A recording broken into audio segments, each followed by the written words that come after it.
नमस्कार दोस्तों, मैं आप सबसे एक बात साझा करना चाहता हूँ। आज तक मैंने जितने भी पेड़ लगाए हैं, उनमें से एक भी अपनी निजी जमीन पर नहीं लगाया है और आगे भी मेरा इरादा अपनी जमीन तक सीमित रहने का नहीं है। मैं जहाँ-जहाँ जरूरत होगी, वहाँ जाकर पेड़ लगाऊंगा। लेकिन इस मिशन को आगे बढ़ाने के लिए मुझे आपके साथ की जरूरत है। कुछ पौधे मैं खुद तैयार करता हूँ और कुछ मुझे बाजार से खरीदने पड़ते हैं। मेरे पास इतने संसाधन नहीं है कि मैं अकेले अनेक पेड़ लगाने का ये मिशन पूरा कर सकूं। अगर आप सच में चाहते हैं कि हमारा देश हरा भरा बने, तो मेरा साथ दीजिए।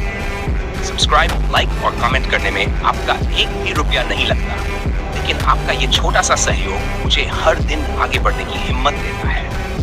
जिन भाई बहनों ने पहले से हमारा चैनल सब्सक्राइब किया है, आप सभी का मैं दिल से धन्यवाद करता हूँ। आइए हम सब मिलकर अनेक पेड़ लगाने का सपना पूरा करें और भारत को फिर से हरा भरा बनाएं। जय हिंद।